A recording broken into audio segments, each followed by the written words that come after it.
Sorry? So Nancy's saying, can we introduce ourselves? Oh, yeah, okay. Yes, please. Svetlana? Yes, Deepa, yes. first, Deepa, we cannot Yeah. see you. Would you, it's possible for you to use camera today? I can definitely use the camera. I'm trying to use it, but it's not letting me use. Uh-huh. Can you? Okay. And Yes, now we now can. we see you. Ah, And now then, you see me. Okay then. Yes. And Nancy All asked right. us Huh. to introduce themselves, and let's start from Deepa maybe. yeah. Yes. Okay. So, hello everybody.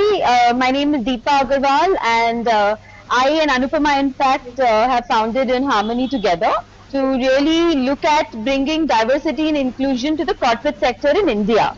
And looking forward to today's discussion on disabilities and how we can really work on disabilities, including people with disabilities in the corporate sector. I'm Svetlana Yes. Solomatova. I'm from Ukraine. I'm living in the capital of Ukraine, Kiev, and now I'm my kitchen. And I'm happy to be involved in this very important conversation. I know nothing about disability, and thank you, God, maybe. But it's very, very important topic for Ukraine right now because we have economical collapse. And first segment who feel this collapse is disability sector. And we had a lot of conversation right now in our government. And I have feedback from disability community right now, and everybody says, Svetlana, nobody is going to help us. And my message to them is, nobody will help you if you don't want it, unfortunately. And thank you. And also, I'm vice president of global NGO, Institute of Culture Affairs, and my region is Europe and MENA. I try to develop these countries from Ukraine side. Wow. Nice. Nice. Yeah. Yeah. Yeah. So I'm Anupama Ishwaran, and like Deepa said, both of us started In Harmony together almost 2 years back, and we work with companies to look at diversity and how to make workplaces more inclusive. Uh, Working with the disabled is a new space for me. Yes, during my college days, I was part of the social services division. So for 3 years, I worked with various NGOs.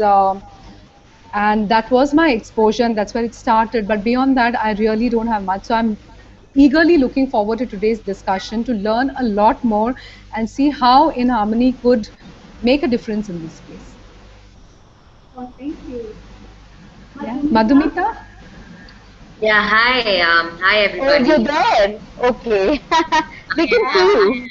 So now can everybody see me, or is it okay? Yes. Yes, yes. Yeah, yeah. We All can right. see you. Okay, great. So I head HR for the South of Snapdeal, and that's the role I primarily take care of. But in addition to that, I also lead diversity and inclusion for Snapdeal. We call the program Advitya, which means unique. So this at the moment covers women, disability, as well as LGBT, and we've made some headway into these areas. I myself am a person with disability, so my passion also stems in from there. In addition to the fact that I love doing it from a corporate angle, but it's also because I personally relate to it quite a bit. So looking forward to talk to all of you today. Great. And thank you, Nancy. I want to introduce Sergey. He is behind of Icon Media IC. It's Media IC group located in Poland and Warsaw, and they help us and provide for us technical support. And thank you. Sergey is here. Sergey, thank you very much for your support. And maybe you introduced himself a little bit. Say a couple words about you, yourself. Скажи, Сереж, что-нибудь о себе. I will translate. Я сейчас нахожусь в Варшаве.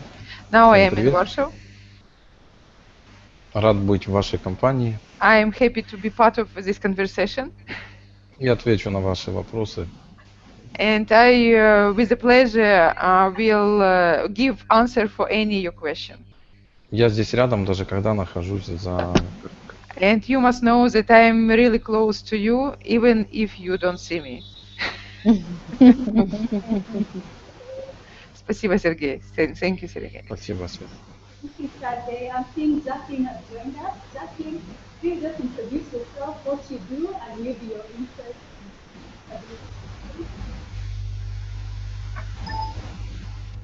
Jackie? Hi, Jacqueline. Jacqueline, do you hear us? Okay, maybe we wait for We see nice picture. we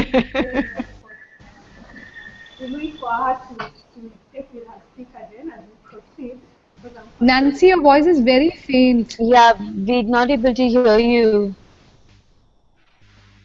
Hello. Oh, she's gone, Jackie? Yeah, yes. Can you hear me now? Yes, you have to really shout, I think, today. Yes. Okay, I wonder what the problem is here. Mm-hmm. Anyway, yeah, I wanted us to just get to our topic. Can you hear me? Yes, yes. Yeah, and I wanted to discuss to begin with why is disability inclusion important? You can just begin from the question. Why do you feel it's important? Oh. Hello? Eno, I believe in your translation. Could you translate? You want to type there? Yeah, we didn't understand. Nancy, speak really loudly, or you need to come near the mic. Not able to hear. And okay, Nancy. The question, yeah, she's asking is, why is disability inclusion important? It's a good question. Who would like to go first? Very good question. Madhumita, maybe you could start because you're already doing a lot of work in this space. Happy to do that. So, you know, very simply put, if I could answer this, and you know, I think every type of diversity, because diversity at the end of the day is reality, right? Is there. We all are different from each other in multiple ways. So, you know, therefore, every form of diversity is important to be included in the corporate space and in the corporate sector. The only reason being that with that you have very different thoughts, ideas and perspectives which come into being. You know, as a person with disability, I can tell you that there are certain, you know, certain characteristics which come with being a person with disability. For example, the level of resilience is slightly higher, and I'm not trying to, you know, because you live a life where you're dealing with the problem to begin with, and you are pretty much dealing with it on a day-on-day basis. So, like I am about 29, and I can tell you every day I have certain things I cannot do. Now, how do I deal with it? How do I manage that? So it brings in a certain amount of resilience and ability to fight, which I've, you know, in this space found with all people that I have worked with. You know, the same way when you look at women or you look at LGBT, they would bring in certain characteristics as well. So in my mind, you know, that is the reason why inclusion of disability becomes important. Also, you know, as I would think, in India, and this is an Indian perspective, I cannot talk globally, 3% of our population are people with disabilities, whether it is right from intellectual to, you know, to orthopedic, to different forms of disability that exist. And, you know, not including them in the workforce kind of prevents that unique skill set to even come along. So there's a significant population. It is not a very small population. And I'll give you an example of a couple of organizations which have included them and benefited extremely, because it's also a business conversation. So, for example, SAP Lab does a fabulous job of including people with autism, you know, and they take advantage of the fact that autistic people tend to, and I'm not an expert in autism, but I can say so much to say that they tend to have certain abilities to think differently. And they have Yeah. taken advantage of that, found jobs where this skill is particularly required, and if, for the lack of a better word, harnessed and leveraged that to the maximum. The organization benefits, the individual benefits. That's the advantage of the whole thing. I hope I answered that question. Yes, yes, and I think you've also, triggered many other questions, but we'll wait for others to. And we see now, it seems like John and John Jacqueline. is, yeah. John Yeah? is left also. I think No, there's no. a network issue. No, I see Jacqueline and Jacqueline, Gina. the screen. Gina, Jacqueline, do you Gina. hear us? Yeah, Gina, can you hear us? Hello? Eugenia? Okay, so they are not. John, can you hear us? And this is John, Jacqueline? yes, on the screen. Now, No? Yeah, so none of them can get us. Uh-huh.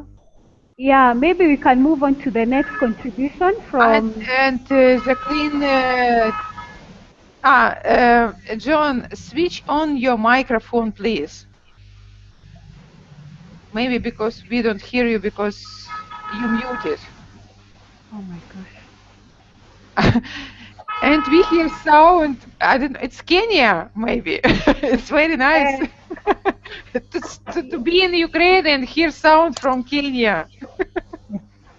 Svetlana. Yes. Yeah, can we proceed as we wait for John, Gina, and Jacqueline to get back on board? Yes, of course. Yeah. I was wondering if we can hear hear you from well Deepa. right now. Nancy. Oh, thank you. That's Yeah, fantastic. It's great.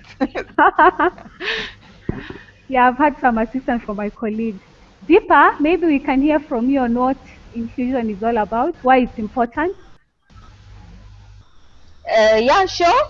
So, to me, the concept of inclusion, actually, let me just talk a little bit about my experience with people with disabilities. Yeah. Many years ago, I had volunteered to work with this group of children who are blind.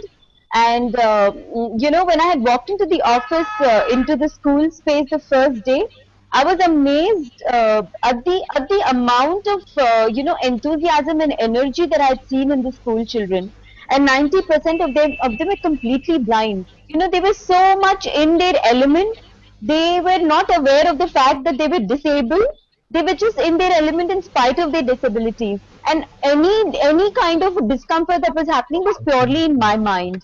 And that was really the start point of me becoming interested in disabilities. And it's very important to include them because they are barring one disability, I think they have a lot to contribute to the society and to the functioning of the world. And it's very important for us to really create an opportunity where they feel included in the entire system. And it Yeah, seems thank John you. wants to say something very much. Hello. Yes, Nancy. Thank you. John? What's the network? We hear you, John. John, we could hear you. I think he's talking to somebody else. He's talking with Jacqueline. Yeah, can you hear us now? Yes. Oh yeah. Oh, finally. Okay, yeah, I'm here with Jacqueline. It's true. But we've got two computers. One we're using for sound, and one we're using to listen to. For the Wow. Great. John. Hi. Hi, John. Maybe you can just introduce yourself and your interest in disability issues. Sure, yeah. My name is John, and I work with VSO Jitole in Kenya. Also with IAF, International Association of Facilitators. My interest in disability is my interest in human rights, that everybody should have the right to a full and meaningful life. Simple as that. That's all I can say. Jacqueline?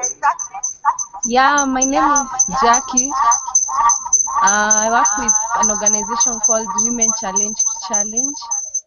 Yeah, and our interest mainly is on women and girls with disabilities. Yeah, and thank you for the invite from John.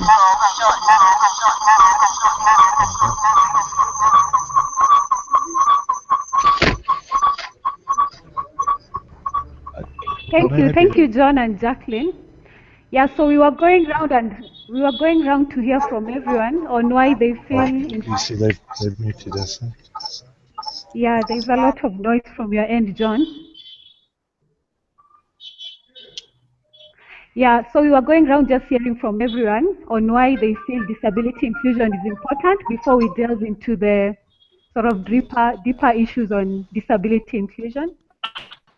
And we last heard from Deepa. Svetlana, do you feel disability inclusion is important? Yes, it's very important. In my understanding, it's very important because it's really, like John says, it's touch human right area, and I think that disability people,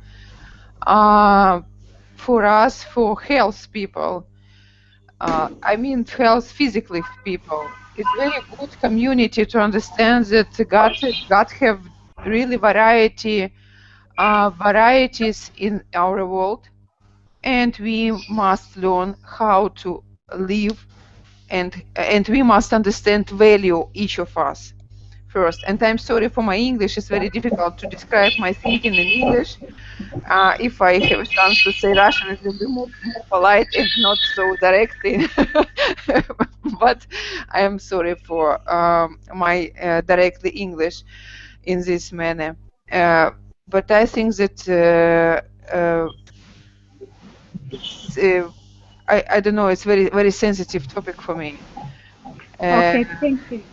And I think that it's very important to learn how to live together without war, without aggressive to each other. And I think that we must understand each other well. And I think that for people who don't have a disability problem, it's a very good chance to grow up a little bit your kindness and to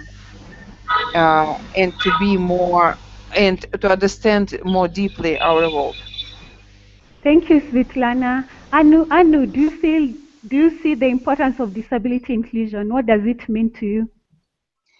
Yeah, Nancy, yes, definitely, because see, the way I view it is that a person with disability is no different from any of us.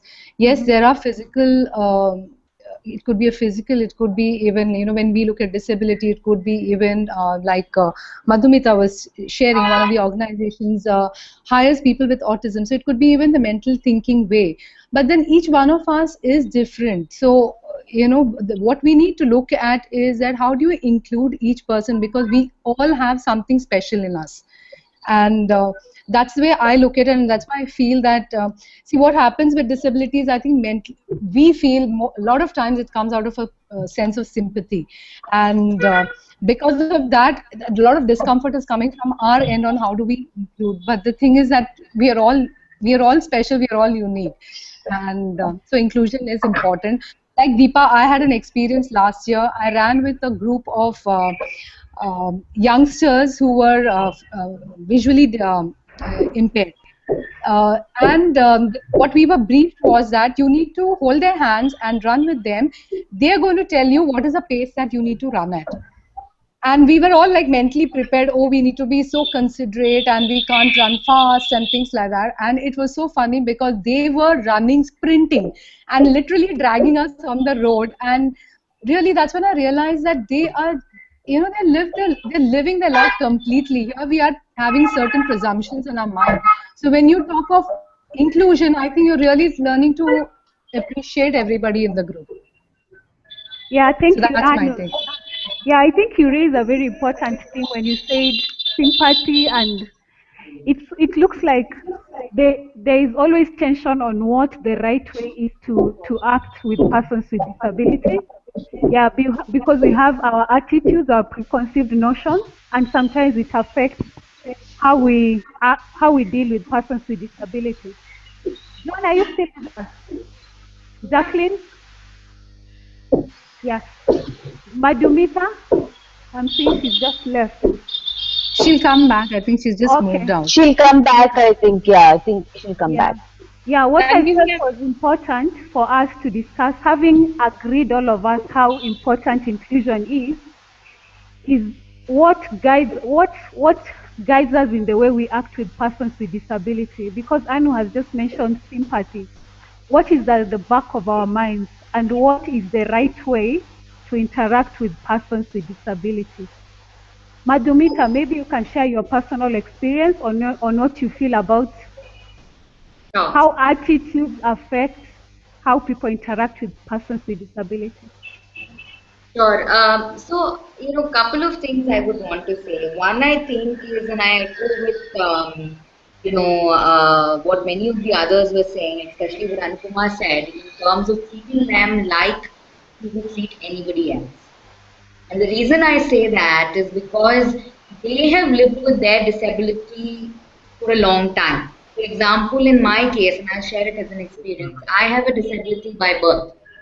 So, I have lived all my life with it. I don't know any other way of being. So for me, when the other individual sees me with empathy or with a different eye, I actually don't get it. Because for me, this is normal. This is who I am. So treat them as much as you would treat any other individual. Now, there are two spectrums I have typically seen which happens with all people with disabilities, and I have gone through it as well, being a person who has experienced this. One is this of, over sympathy, over pity, over empathy, in terms of I'll pick up your bag, I will take your laptop, I will take you here, helping out when the help is not even asked for or required. So, for example, many a times when I go to the airport and I need help with my luggage, it's a very common thing for me to be asked, do you also need a wheelchair? And now I've developed the courage of asking the individual, can't you see I'm standing and walking? Can't you see I walked up so far without a wheelchair? So what makes you think that just because I need help with my luggage and I'm asking you that very confidently, what makes you think I also need help with the wheelchair? So that is one. So let the person with disability decide what is the help he or she needs. Don't try and take the other piece and the other common thing is the other end of the spectrum. Where, I could be carrying 5 things in my hand. The person is able to see that I have a disability, but there is no help offered whatsoever in any format. So that puts it to the other end of the extreme. What needs to happen actually, and very simply put, is ask the individual, do you need any help? The individual is very confident to tell you whether he or she does not need any help, does or does not need any help. And after that, please let it be. Then don't bring in your own sentiment. The other thing I would say is don't believe, or you shouldn't, don't treat them like special individuals. Treat them like you would treat any other individual. Because this whole connotation of talking about, the person has some special abilities and some different abilities and all that. Well, you know why? Because I've switched mine on it. Am I audible, or is this, all over the place? No, just for a few minutes you sounded like you were talking from Mars, but I think it's okay. All right, okay. So, like I was saying, different abilities, special abilities, I'm not sure I have any of that. I'm a normal girl. I've studied well. I'm as much as anybody else is. I don't know if, just because my hand and my leg, there's a problem, I can sing very well or dance very well. None of those things are true. So please treat me with as much as you would treat any other individual. With that much, In fact, when people tell me, to be honest, that I'm extremely inspiring and all that, which comes very often, I wonder why. So because it's a journey which everybody has. Somebody wears specs, somebody has something else which could be great and which could not be so great. So it's as much as that. So the key message is, and I don't know if I've blabbered quite a bit, but is to say that treat them as normally as you would treat any other individual. Ask them what help they need and leave it there. Let them decide for themselves. Yeah. Thank you. Wow, that's That's really okay. nice. Very nice. Nancy, can I just say a thing here? Yes, Point. Anu. Okay. Madhumita, you said this, you brought up this point about, people telling you you're so inspiring. So let me tell you, this morning I had shared a story actually about a kid who had lost his legs in an accident when he was 11, and now he went into the IITs, and now he's been employed by Google. And so somebody shared the story with me, and I had said it's inspiring. And I'll tell you why. At times we say this because we often, it's not just because, it's that, in spite of there are many achievements, we'll end up spending so much time cribbing about issues. So it could be even, it doesn't necessarily have to be with disability, it could be with anything else. But when something like this comes up, it inspires us to think beyond our limitations, which we have put. And that's the reason why I think you may often hear people saying that you're so inspiring. It's because it truly, I guess whoever says truly feels it.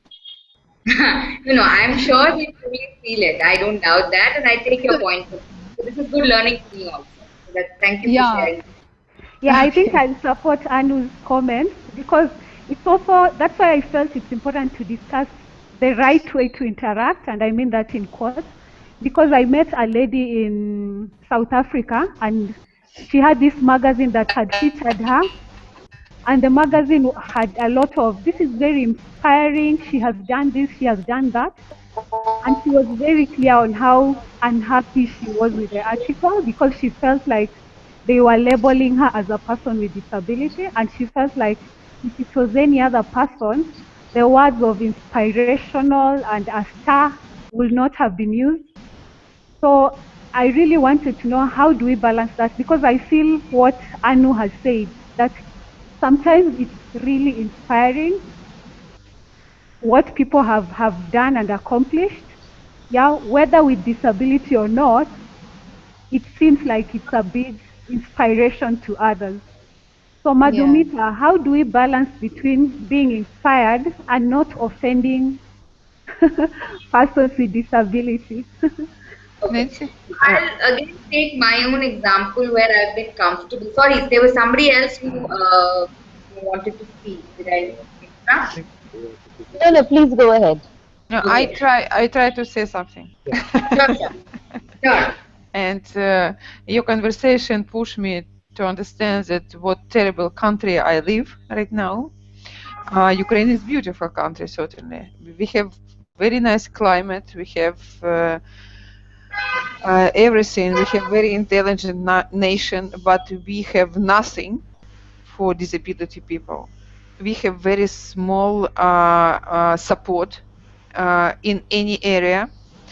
We don't have elevators for disability. We don't have special transportation, like special devices in public transportation for disability people.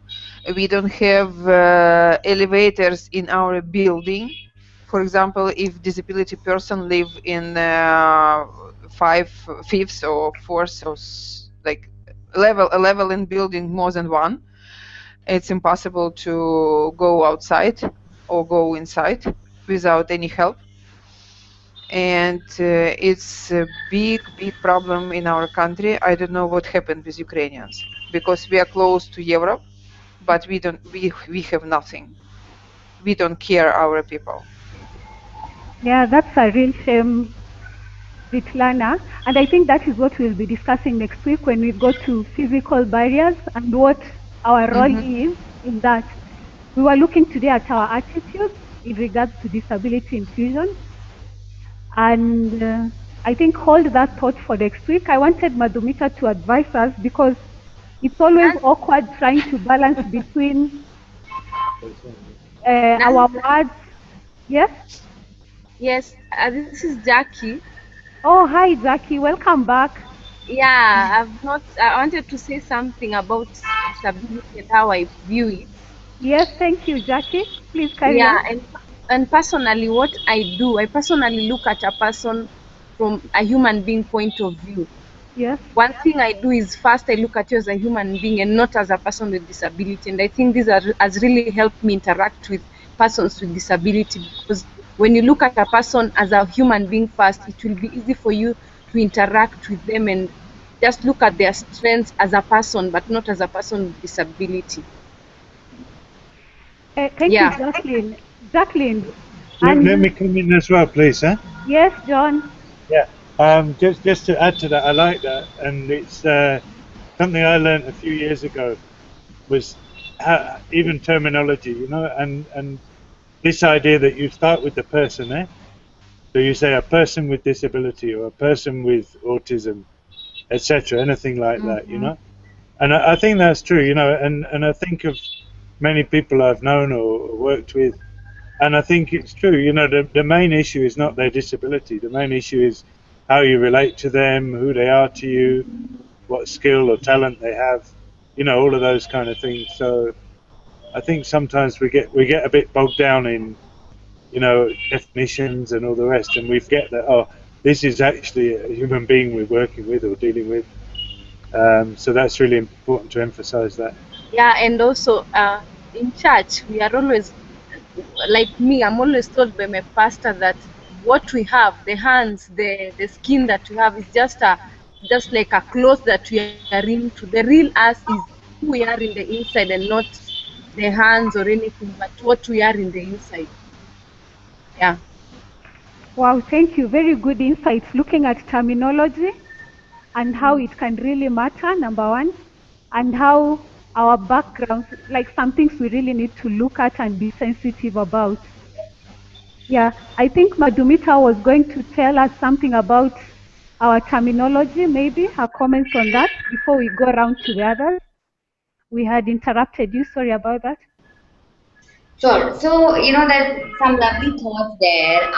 So you know, there was a question around saying how do we balance between, you know, the inspiring piece, right? Because I did make a comment saying that I'm not sure if I'm inspiring, if others need to consider me that way.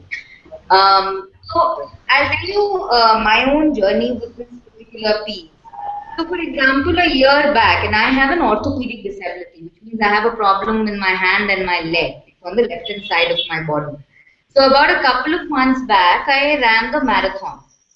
And when I did that, you know, there were a lot of people who said I'm inspiring and all of that. And at that time, Anupama, to your point, I myself thought I was inspiring.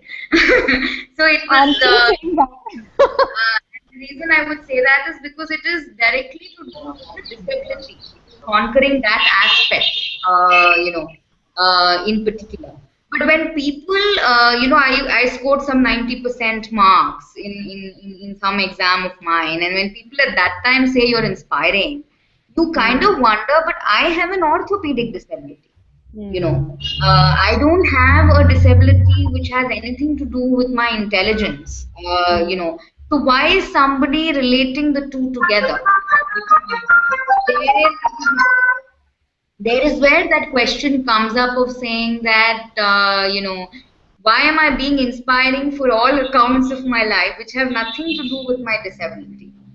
You know, and that is where the person with disability feels for a minute that you're trying to connect everything to the disability instead of connecting and looking at the individual as an individual first. So to that question of, you know, you find the person inspiring, sure, you find the person inspiring and that's great. But at some level, I think you need to also ask yourself that why do you find the person inspiring? Each of us have problems, each of us have difficulties, each of us overcome it. If it has directly to do with the disability the individual has, you know, and it's something that person has conquered, then sure, I mean, that's fair enough. But if it has nothing to do with that disability, if it is some other, you know, strength which the person is leveraging, then that is how all of us conquer life. You know, and the other problem one tends to have with this whole inspiring piece is, I mean, you're literally putting the individual on a pedestal. Whereas the individual is actually a very normal individual. Like like going out with my friends. I like going for a movie. I like having fun. I like working hard. There are a lot of I likes and I don't likes in my life as much as there would be in all your lives. Now, when you put the person on a pedestal, you almost try and say, okay, this individual is not like us, and that leads to some kind of non-inclusion, inadvertently, but happens. So that is the reason why I would think that we need to balance that inspiring piece out. Can I ask a question? From my own personal experience, and Madhumita, maybe you can respond, any of you actually. This whole inspiration thing, my personal experience is that I get inspired by so many people. Anybody who's run the 42 kilometers Bombay Marathon, I'm inspired by this person. And, it's very easy for me to tell people I'm inspired by him or her. My experience is that when I say this to anybody who, is a person without disabilities, the comment is taken in a very, acceptance kind of a way. But my experience was that once I had worked with this blind person, and I was genuinely inspired by his views and, the stuff that he was doing. And it really had nothing to do with the fact that he was blind. He is blind. He actually was a student of mine when I used to teach at an institute. And I was just inspired by, the work he was doing, the way I spoke to everybody else. But he was the one who actually took offense to it. Of course, this inspiration thing, I did not tell him when he was my student. This happened a couple of years later. And so it kind of made me feel that, maybe I should be a little bit more careful, because I don't know how it's going to kind of get perceived. So is there also a sort of, when we talk about the balance, it may not necessarily be from a disabilities perspective a person is saying it. How does one actually then work around that? So Did you get my question? Yeah, I have got your question. So I think there is work to do on both ends, to be honest. Yeah. Persons with disability also tend to be a little oversensitive. Because we tend to see it so much, to be very honest. So it's in the last 1 year that I've learned to accept it and say that the person can find me genuinely inspiring, and everything is not associated with my disability. So it's a journey which the person with disability himself has to go through, to be honest, because they tend to be slightly more oversensitive. But my recommendation would be at all points in time that if you're complimenting a person with disability as to being inspiring, you must share at length as to why you find the person inspiring. If it is to do with thoughts, the perspective. Because sometimes I just get you're inspiring, full stop, and I don't know why am I being inspiring, at all in certain areas, because they are sensitive. I mean, that I don't think I want to try and say persons with disability have no such thing. They are a little oversensitive to these things, and so it's good to kind of then elaborate and say it's your thoughts, it's your emotions, and not go to of course not go to the extent of saying it has nothing to do with your disability, but elaborate on that. Maybe that can help. Yeah, fair enough. Wow, thank you, Madhumita. John, do you have something to add to that? I mean, I think she just feels it's overused. That's what I'm getting. Sorry? John, did you have something to say? We can hear you. No, sorry, we were talking to each other about the inspiring. Yeah. I mean, my thought, you decided to inspire each other. we were trying to inspire each other, yeah. John, you can see right now your link which you sent to us about a woman, young girl, and president of US, and we can see it on the screen. Yeah. If you want to say a couple of words about it, you're welcome.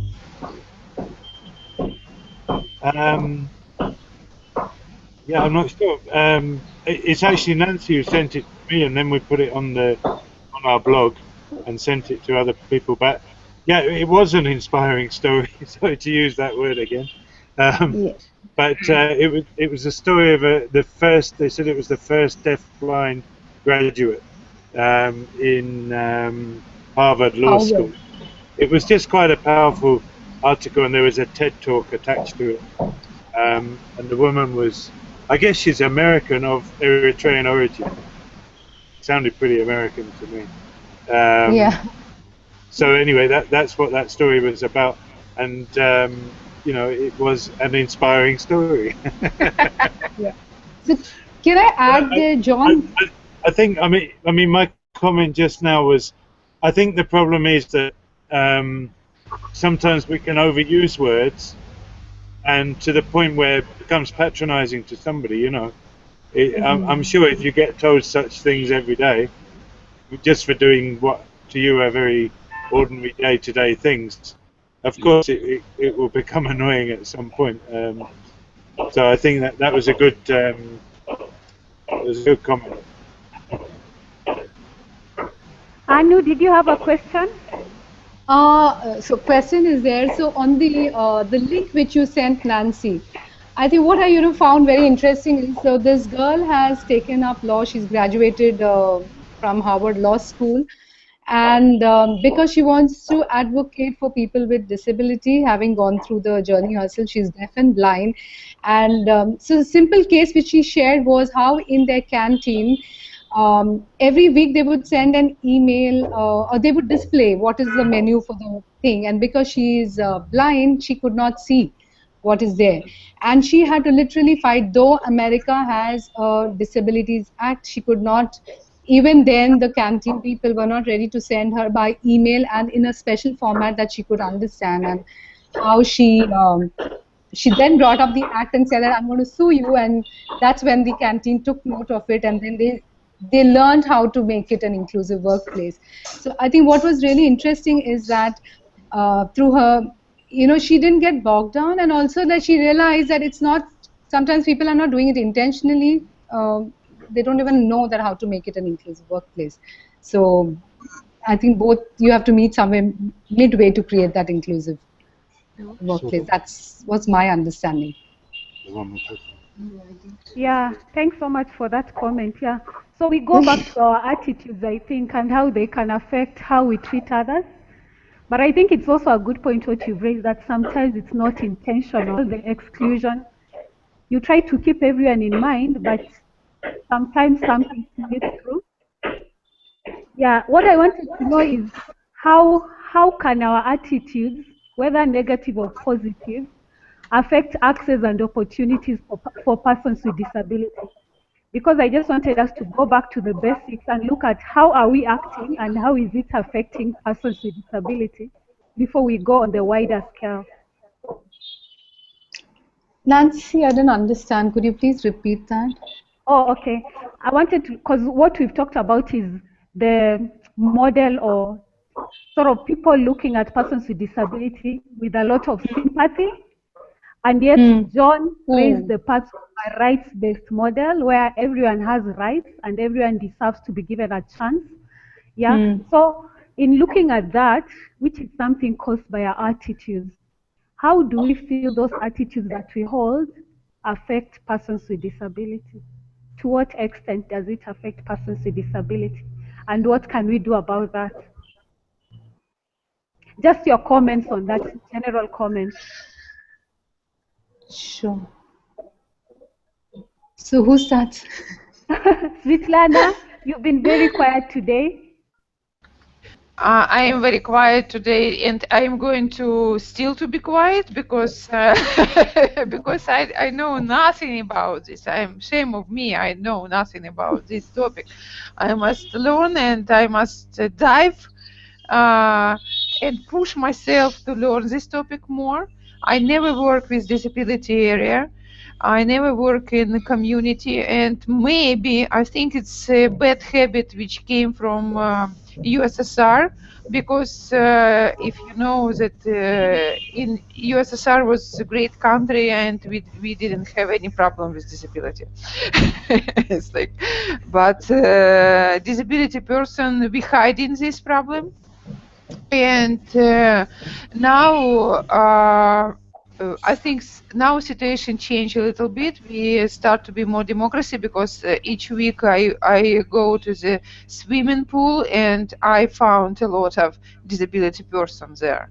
And this area which we meet each other for sure. But in normal life, in society, I know for sure that very rare percentages of disability person involved in local community development or something else. And for me, it's signs that our disability community, like disability people, try to survive. They don't have enough power to do more than survive. Survive, I'm sorry. Oh yeah, yeah. Thank you, Svitlana. I think that's why we are trying to learn on how we can better become advocates of disability inclusion. Yeah, and I think it's very good to hear your comments on that because we are all at a learning curve, just like you. Yeah, and it's really nice to learn from each other and from the different countries. Yeah, so Deepa, do you have any comments generally on attitudes and how they affect access and opportunities for persons with disabilities? Yeah, I think a lot really has to do with you know, what we call those unconscious biases and those assumptions that, you know, we kind of are fed with. You know, I think it's very critical that people recognize that there is an unconscious bias that does exist in all of us. You know, and I have been party to it as well. As much as I want to approach everybody as equal, as much as I do want to approach everybody as, you know, having the same you know, thought processes and all of that, there is that unconscious, subconscious you know, part of us that sort of, you know, makes us see a person differently, right? And I think it's very important that we start really at a young level. You know, I mean, we teach children, you know, to become aware about those kind of conscious unconscious biases. I think it's very important to start young, because by the time you are, you know, in your 20s, you've already formed them so strongly, right? And then they become part of your subconscious. So I think if anything really has to change, I think for the longer term, and I think for the human rights perspective, I think it's very important for us to start at a younger age, you know, for us to really make a difference in a world where all of us are really treated equally. So yeah.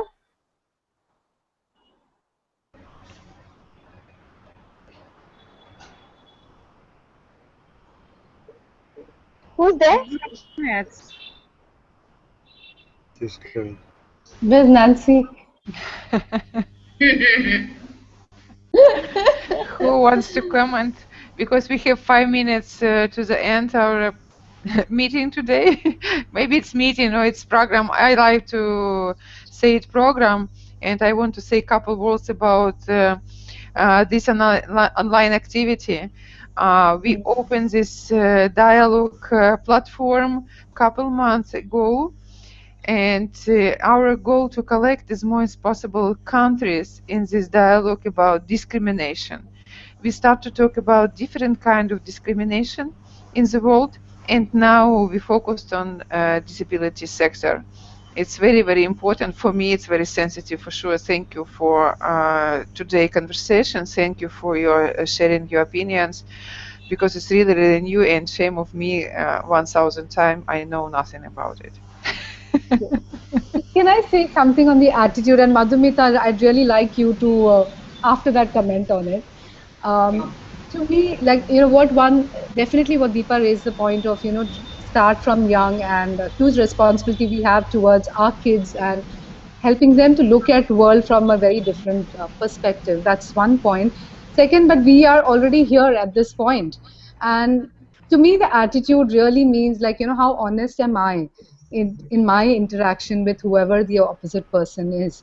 And even the fact, Svetlana, what you said, saying that I'm shameful because I don't know how to deal, I think even that is an honest approach to wanting to make that connection.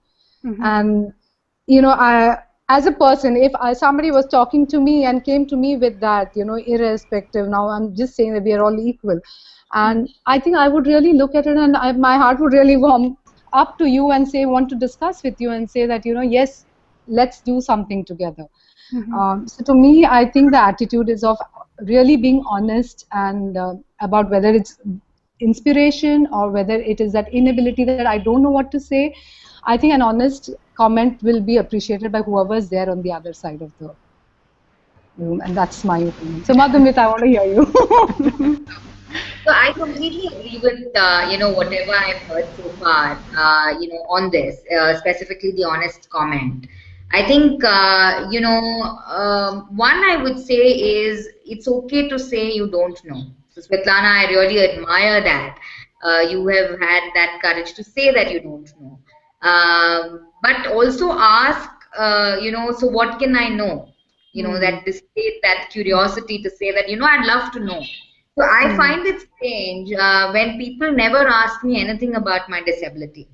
Sometimes people feel that that's being sensitive. Actually, that's not. Because if you had, let me just replace myself with a person who's recently met with an accident and has a foot which is not able to walk with well. It's a very normal thing for a person to say, hey, what happened to you? And so there I've not seen people hesitating. But when it comes to a person with disability, the assumption is, oh, because it's by birth, it's okay absolutely not to ask. Because if you do ask, you're termed to be, insensitive or something like that, which is not true. The other thing is, I think if you don't know about a group, and I'll take my example and say, I don't know too much about the LGBT community. I mean, I kind of know a lot of people, but I'm myself not. I mean, I'm not part of the queer community, and I don't know it personally.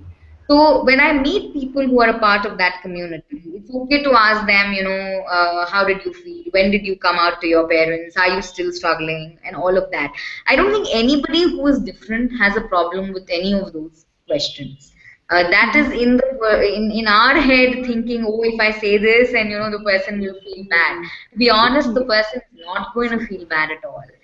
So that is the attitude which one needs to change in my mind, which is to say that if I don't know something, can I say I don't know and find out more about it, instead of wanting to pretend that let it just park it by the side and it's not important. Because when it's not important is when it hurts the other person.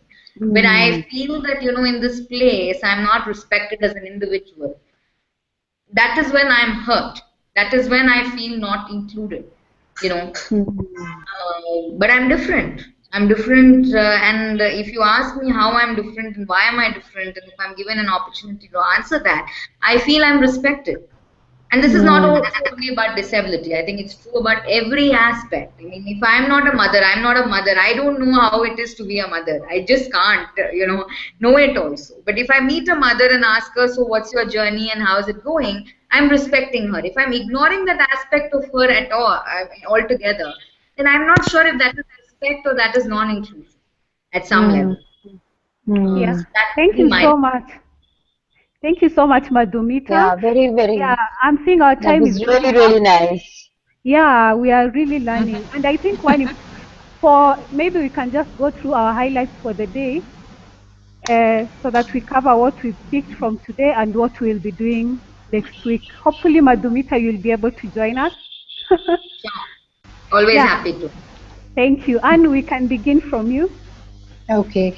So first of all, Nancy, I must say you have moderated this discussion very well.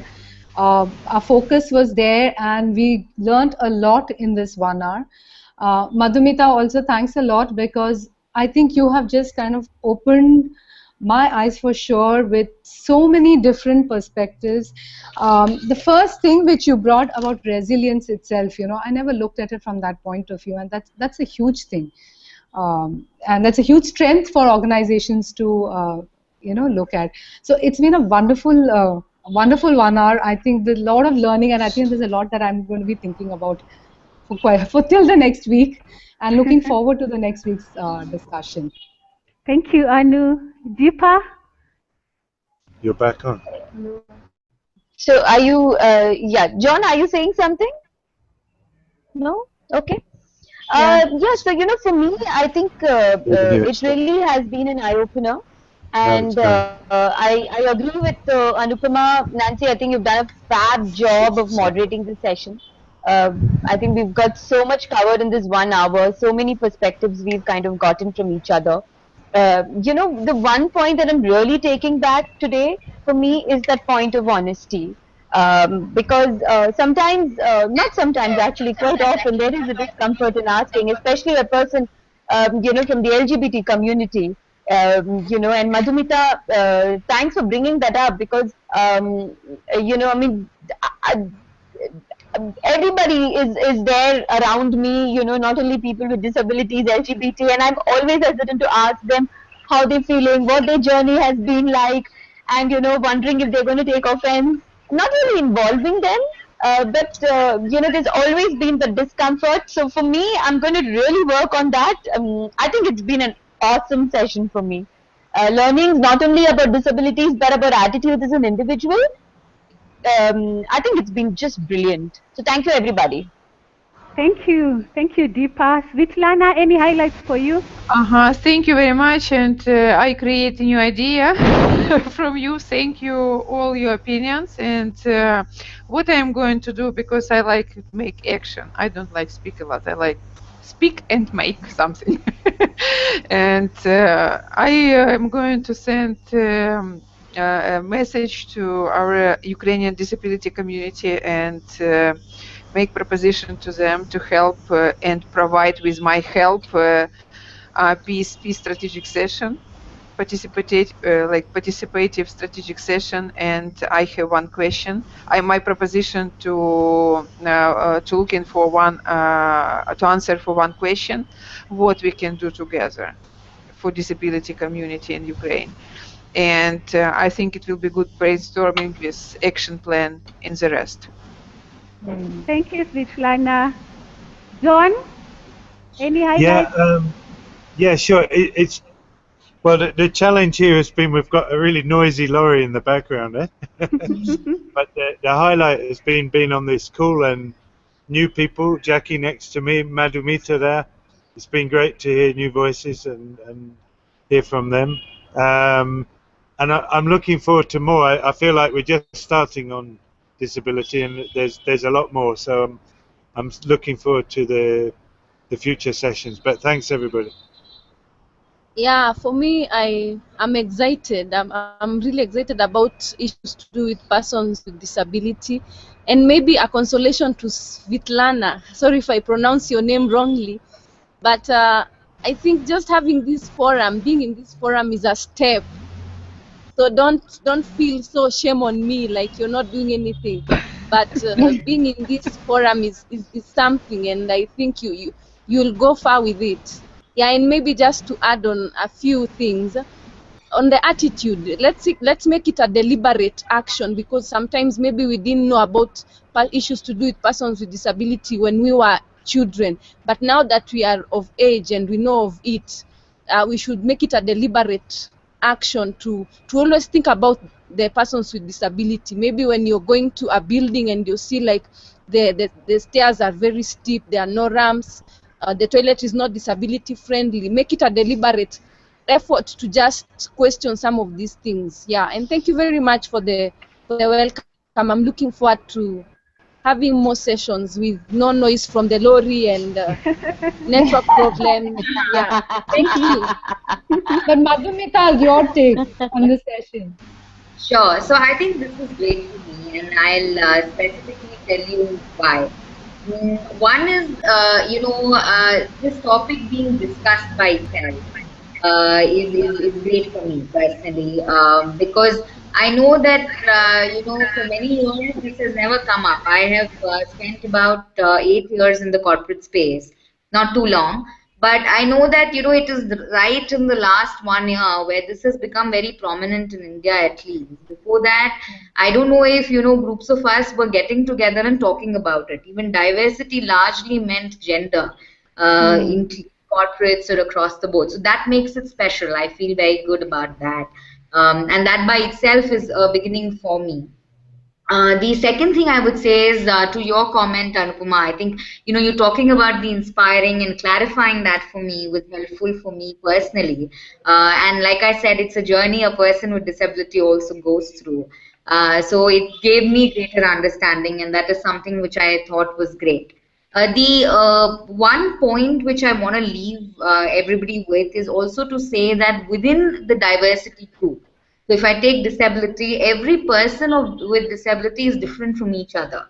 So, it's not like everybody is the same and everybody is through the same journey and their lives are very similar. So I want to leave that with all of you because, while I've shared my journey, somebody else's journey could be slightly different. Their perspective on disability could be very different.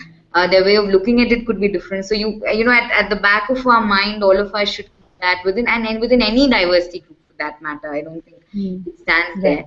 The last point, and I heard it in patterns across the group, and I do want to share this, is that infrastructure is just one small part of the whole piece. Sometimes I feel accessibility and infrastructure is given the most significance when it comes to a person with disability, and we talk about how our roads are and all of that. Trust me, that's one part.